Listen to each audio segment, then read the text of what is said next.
Hi everyone, exam medicine channel में आप सभी का स्वागत है। आज हम बात करेंगे संविधान की अनुसूचियों के बारे में। हमारे भारतीय संविधान में कुल 12 अनुसूचियां दी गई हैं।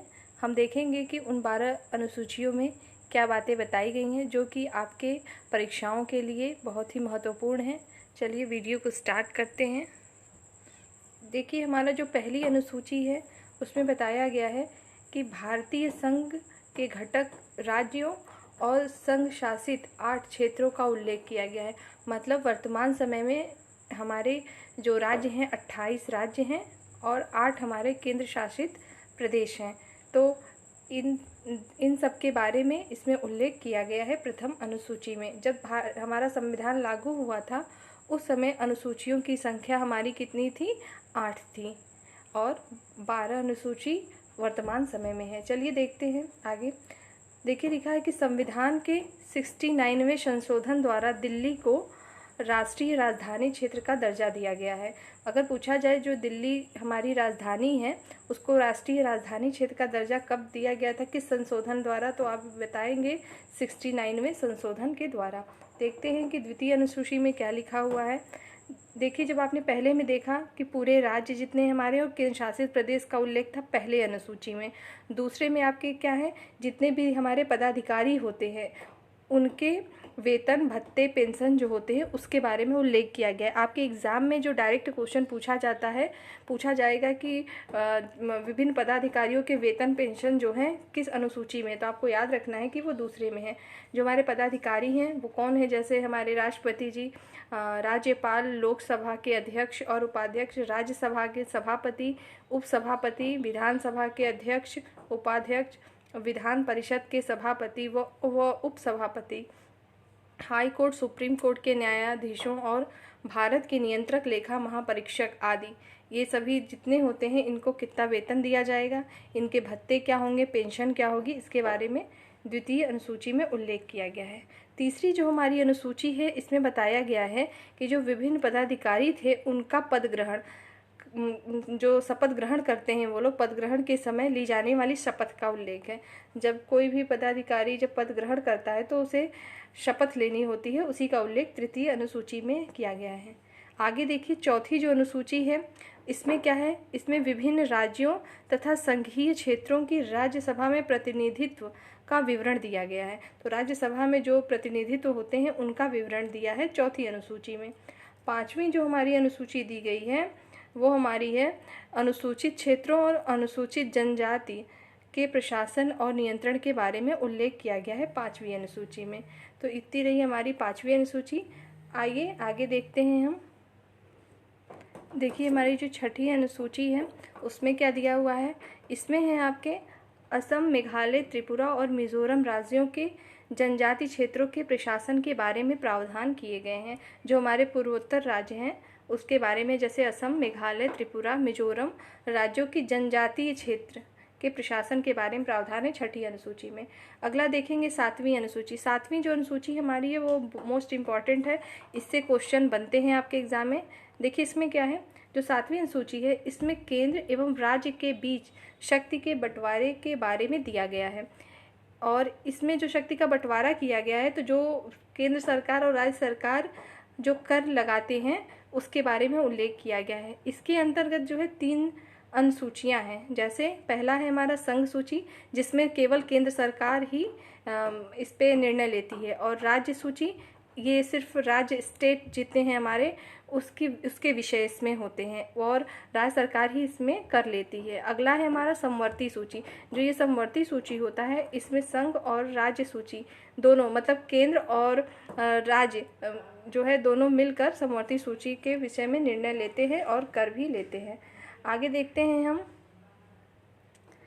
देखिए, आपसे ये पूछा जा सकता है कि जो संघ सूची है वर्तमान समय में संघ सूची में 100 विषय हैं। पहले कितने थे? 97 विषय को रखा गया। तो विषय का मतलब है कि ऐसे कौन कौन सी जगह है, ऐसे क्या चीज़ है जो कि संघ सूची में है जिस पे केवल केंद्र सरकार ही डिसीजन लेती है कर के लिए। तो देखिए, जैसे इसमें दिखा है देश की प्रतिरक्षा, विदेशी मामले, युद्ध एवं शांति, रेल, डाक विभाग तथा मुद्रा, बैंकिंग, परमाणु शक्ति आदि। इसी तरीके से ये सब जितने भी होते हैं ये संघ सूची के विषय हैं। इसमें केवल केंद्र सरकार ही डिसीजन लेती है। अगला है हमारा राज्य सूची। और आपने देखा अभी जो केंद्र का था आपका, यहाँ पे ऊपर आपने देखा कि जो संघ सूची थी उसमें 100 विषय हैं, ये याद रखिएगा, पूछा जाता है। पहले 97 थे। इसी तरीके से राज्य जो सूची है, पहले इसमें जो है आपके 66 थे, लेकिन घट के अब 61 हो गए हैं राज्य सूची में। ठीक है, इसमें देखिए लिखा है, इस सूची में दिए गए विषय पर राज्य सरकार कानून बनाती है। राष्ट्रहित से संबंधित होने पर केंद्र सरकार भी कानून बना सकती है। जो राज्य सूची का विषय है, इस पे आपकी केंद्र सरकार भी कानून बना सकती है। अगर किसी विषय पर केंद्र सरकार और राज्य सरकार दोनों ने कानून बनाया तो जो हमारे केंद्र सरकार की होगी कानून, वही मान्य होगी। ठीक है, अगला देखिए इसमें कौन कौन से विषय हैं। मुख्य रूप से शांति व्यवस्था, पुलिस, ये आपके एग्ज़ाम में पूछा गया है। ये आपको पूछा जाता है, जो आपके ये शांति व्यवस्था है, पुलिस, जेल, स्थायी कृषि। कृषि के बारे में कई बार पूछा गया, जो कृषि है किस विषय, किसका है ये विषय, तो राज्य सूची का विषय है। आगे देखते हैं हम लोग समवर्ती सूची में। तो देखिए इसके अंतर्गत दिए गए विषय पर केंद्र एवं राज्य दोनों सरकारें कानून बनाती हैं। ठीक है, परंतु कानून के विषय में समान होने पर केंद्र सरकार द्वारा बनाया गया कानून ही मान्य होगा। अभी आपको मैंने ऊपर इस चीज़ को बताया था। राज्य सरकार द्वारा बनाया गया कानून केंद्र सरकार के कानून के बनाने से ही समाप्त हो जाता है। ठीक है, आगे देखते हैं। देखिए जो वर्तमान समय में 47 जो विषय पहले थे और वर्तमान समय में 52 मतलब 52 विषय हैं समवर्ती सूची में। ठीक है, जैसे क्या क्या होता है, दीवानी और फौजदारी मामले हैं, कानूनी प्रक्रिया है, विवाह, तलाक, शिक्षा, आर्थिक नियोजन, बिजली, समाचार पत्र, श्रमिक संघ, वन आदि। देखिए ये वन के लिए भी क्वेश्चन पूछा गया है, याद रखेंगे, और शिक्षा वन से क्वेश्चन आए हैं एग्जाम में। आगे देखते हैं हम अब 8वीं अनुसूची के बारे में। इसमें क्या है, ये भी मोस्ट इम्पॉर्टेंट है आपका, इससे भी क्वेश्चन बने हैं। जो 8वीं अनुसूची हमारी दी गई है, इसमें 22 भाषाओं का उल्लेख किया गया है। ठीक है, याद रखेंगे जब संविधान लागू हुआ था तो अभी आपको बताए थे मैंने कि इसमें 8 अनुसूचियाँ थीं और भाषाएं जो थीं सिर्फ 14 ही भाषाएं थीं मूल रूप से, जब हमारा संविधान लागू हुआ था, बना था। ठीक है, इसमें देखिए लिखा है आपका 1967 ईस्वी में, मतलब 21वां जब संविधान संशोधन किया गया तो इसमें सिंधी भाषा को जोड़ा गया। ठीक है, पहले आपकी 14 थी, एक सिंधी को जोड़ा गया तो आपका 15 हो गया।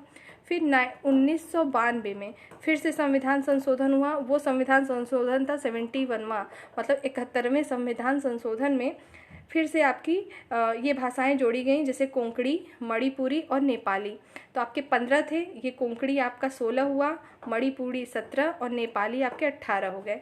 फिर उसके बाद 2003 में फिर से संशोधन हुआ, वो था 92, मतलब 92वां संविधान संशोधन हुआ, जिसमें फिर से 4 भाषाओं को जोड़ा गया, मैथिली, संथाली, डोगरी और बोडो। तो ये सब मिला के आपकी कितनी हो गई, 22 भाषाएं हो गई, 8वीं अनुसूची में शामिल किए गए हैं। याद रखिएगा ये एग्ज़ाम पूछा जाता है कि संविधान संशोधन के तहत कोंकणी जैसे जोड़ी गई, इस तरह से एग्जाम में क्वेश्चन पूछे जाते हैं। अगला हमारा 9वीं अनुसूची है। तो 9वीं अनुसूची में आप देखेंगे संविधान में यह अनुसूची प्रथम संविधान संशोधन अधिनियम 1951 के द्वारा जोड़ी गई है। आपको बताया गया कि जो अनुसूची थी आपकी सिर्फ 8 थी, ठीक है पहले, अब तो आपकी 12 है। तो जब 9वीं जोड़ी गई थी तो पहला संविधान संशोधन किया गया था, कब, 1951 में। उसी समय ये अनुसूची 9वीं जोड़ी गई थी। इसके अंतर्गत राज्य द्वारा संपत्ति के अधिग्रहण की विधियों का उल्लेख किया गया है। इस अनुसूची में सम्मिलित विषयों को न्यायालय में चुनौती नहीं दी जा सकती। वर्तमान में इस अनुसूची में जो है 284 अधिनियम हैं। ये 9वीं अनुसूची है आपकी। 9वीं अनुसूची से ये पूछा जाता है कि 9वीं अनुसूची आपकी कब जोड़ी गई थी। आगे देखिए जो अभी आपने 9वीं अनुसूची पढ़ा था उसमें आपका था कि उसे हम लोग न्यायालय में नहीं ले जा सकते। बाद में क्या हुआ था कि यह मान्यता थी, जब हुआ था तब, तो संविधान की 9वीं अनुसूची में सम्मिलित कानून की न्यायिक समीक्षा नहीं की जा सकती। 11 जनवरी 2007 ईस्वी के संविधान पीठ के एक निर्णय द्वारा यह स्थापित किया गया कि 9वीं अनुसूची में सम्मिलित किसी भी कानून को इस आधार पर चुनौती दी जा सकती है कि मौलिक अधिकारों का उल्लंघन करता है तथा उच्चतम न्यायालय सुप्रीम कोर्ट इस कानूनों की समीक्षा कर सकता है।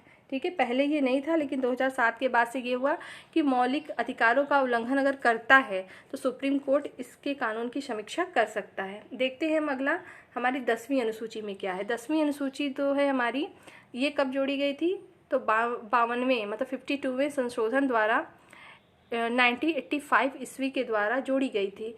इसमें दल बदल से संबंधित प्रावधानों का उल्लेख, याद रखिएगा दल बदल कानून पूछा जाता है किससे संबंधित, 10वीं एग्जाम में पूछा गया है।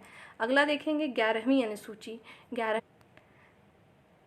11वीं अनुसूची में आपके दिया हुआ है, यह अनुसूची संविधान के 73वें संवैधानिक संशोधन 1993 के द्वारा जोड़ी गई है। इसमें पंचायती राज संस्थाओं को कार्य करने के लिए 29 विषय प्रदान किए गए हैं। याद रखिएगा ये पंचायती राज से संबंधित है। अगला है हमारा और आखिरी है 12वीं अनुसूची, ठीक है, ये याद रखेंगे।